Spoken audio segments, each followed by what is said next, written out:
Would you like to learn to sing Joy to the World Phil Wickham style? Better? Faster?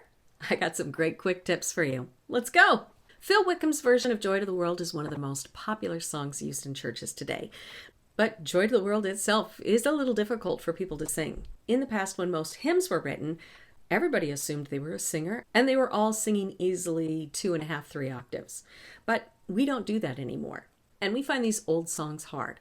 And while your goal as a smart singer should be to understand your voice and be able to test everything to see if it's working, sometimes we just got to get the song better by the time we do it. And we're going to start with the most important quick fix of all, and that is picking the right key. Now, Phil Wickham does this in the key of C sharp. If you're a guy leading and that's a key that's comfortable for you, yay! If you're a guy that sings a little bit lower than Phil Wickham, drop this one down to C. It's going to make everything sound better.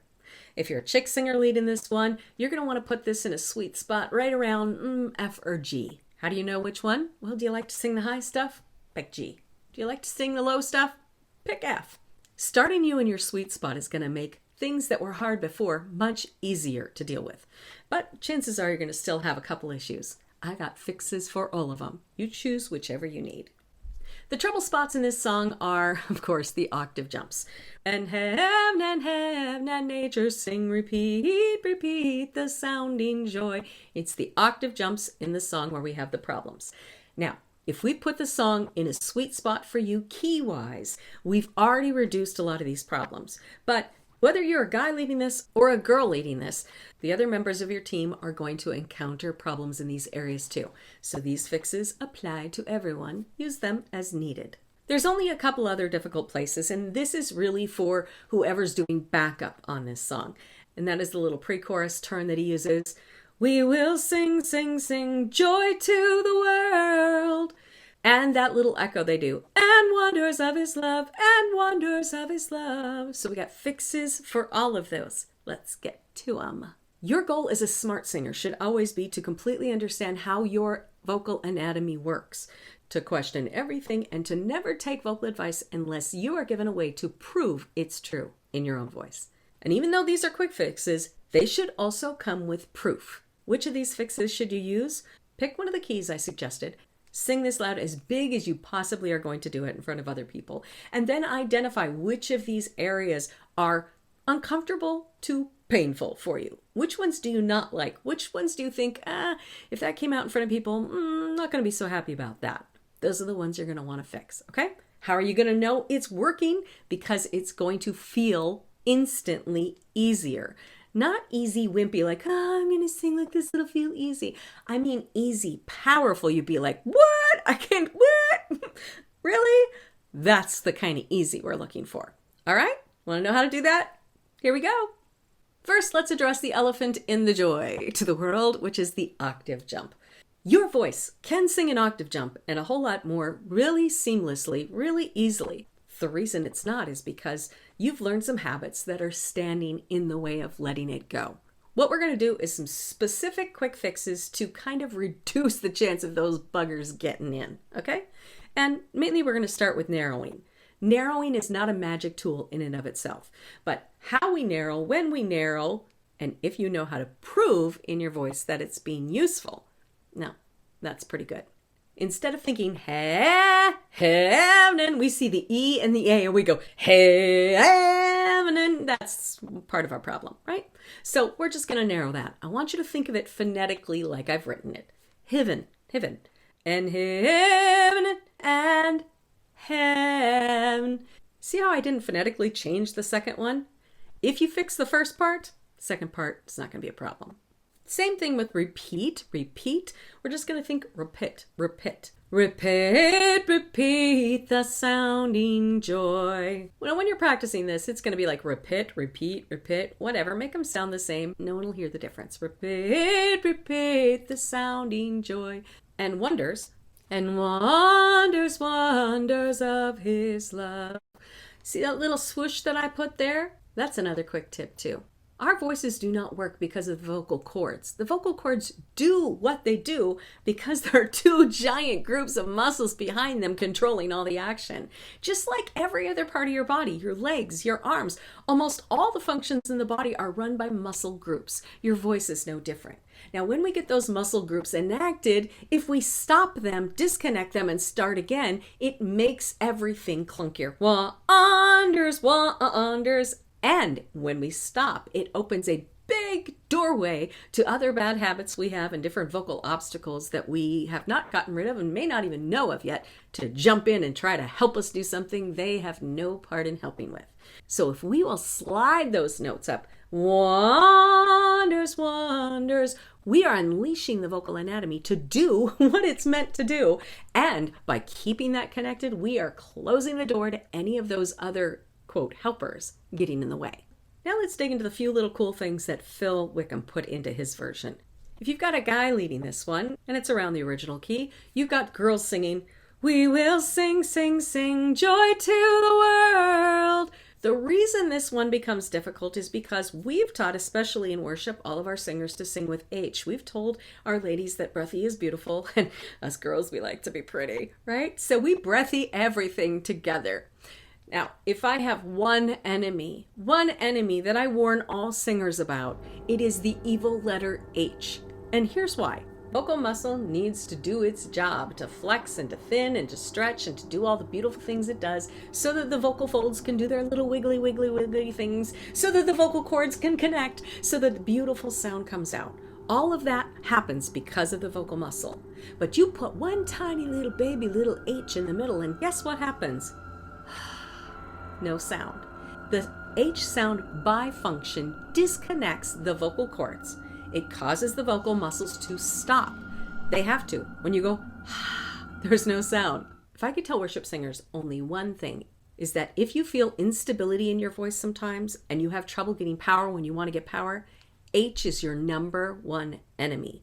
And it has no place in words like joy. But we've developed a habit of H everywhere in worship. And it undermines parts that naturally would be strong for you. We will sing, sing, sing, joy to the world. And you'll hear the little flippy thing when you come down. It causes weakness. It causes all sorts of things. Get the H out of there. Joy. We will sing, sing, sing, joy to the world. Dig into the J and the muscle will come to work for you. And muscle is the answer for every good thing a singer wants. The same thing applies to this second part he added. And wonders of his love, and wonders of his love. No H. And wonders of his love, and wonders of his love. Whenever you start a phrase with H, what you're doing is you are completely unplugging all your stability. All your vocal muscle says, okay, we're supposed to rest. That means your ability to sustain a note, to carry a note, to style a note, to do anything, to sometimes even keep the note going where it needs to go. You have just unplugged all the power from that. So don't do that, especially when you don't see an H in the word. And wonders of his love, and wonders of his love. You'll also notice that I did a little phonetic finagling here, and I took and, which we tend to sing wide, and moved it to ond. If you sing and wonders of his love, and it feels easy, go for it. Fine. But if it doesn't, go ahead and narrow that baby, and you'll find that it feels easier. It should feel easier to sing when you narrow it. It should feel more powerful when you take the H out and you let the muscle dig into those great percussive sounds. And that is the proof you're looking for. When singers come and tell me all the things they've been trying in the past, I ask them, did it make you sing better? The answer is always, yeah, I think so. I guess so. I mean, they said it would, so I'm sure it did. But let's just be real. We don't settle for, I think so, in any other area of our life. You get one voice. Don't settle for, I think so. I've given you a little bit of information about what the quick tips are supposed to be doing in your anatomy and what you should feel as a result. If what I'm saying is true, and you follow it exactly the way I say, then the result will be it consistently feeling easier because that's the way the voice works. Now, you've got a lot of vocal obstacles. We all do. The difference between a typical singer and a really smart singer is that you probably aren't sure how to identify what they are and be able to tell when they're undermining you like they are. And there is no quick fix for that. But For many of you, as you're practicing these quick tips, you're going to notice they instantly feel better. And then you're going to go sing it, and you sing it on your shower, you're going to sing it on your own, and then all of a sudden you're going to notice that part is hard again. What happened? What did you do wrong? Was I wrong? Was you wrong? I'll tell you what, it was neither. The problem is that we all have bigger vocal obstacles, and one or two of yours just found its way to sneak back in because it's lived there longer. And even though it's not helping you, it thinks it belongs there. So if some of those quick fixes are not consistently sticking, here are the two things I want you to watch for. The vast majority of vocal problems we have is that we're doing something that is engaging extrinsic muscles. It's the non-singing muscles, any other part of your body that the vocal anatomy does not need to sing well. The reason we don't want to engage all these other outside muscle groups is because they tend to be bullies to the voice. They can literally physically choke the vocal anatomy in a way that it cannot do what it needs to do. And this is the root behind that strain feeling all the way to pain that we feel. It has to do with other muscle groups inhibiting our vocal anatomy. Now, if we can watch what our chin is doing and what our mouth is doing, we can catch a couple of these processes in the act. That's all the evidence you need that that's what's causing that strain that you're feeling, or for the note not to be where it needs to be, or any other problem you're having in that area. And while you want to get much more educated about how to get rid of those things permanently, because most of them are real buggers, here's how we're going to temporarily move them out of our way for this song. If you find your chin is going up, congratulations, you're a chin mover, like me and most other singers. So let's let our chin move. But we're not going to let it move up, because when our chin goes up, it utilizes outside neck muscles that can strangle the voice, just in that one place. So if I'm singing repeat, repeat the sounding joy, and it hurts when I go repeat, repeat, I'm just going to do a little nod. Repeat, repeat the sounding joy. Just getting into it. That's all I'm doing. Just getting into my song. It can go a little to the side. It can go down. It can do whatever it wants. It cannot go up just in that one place. If you make that little simple change and it feels easier, that tension is missing, probably sounds a little bit better, there's your proof. The other thing we want to watch for is our mouth trying to sing for us. These muscles are not vocal muscles, and yet they think they are most of the time. If that happens to you, refer back to the phonetic spelling for the narrowing I gave you and write it on your rehearsal sheet, because that bugger is going to come back and test you. And that's how you're going to make it go hide until the song is over. My goal is to make you a smart singer. Smart singers learn how their voice actually works, not because someone told them it works this way, but because we have current medical science that proves it.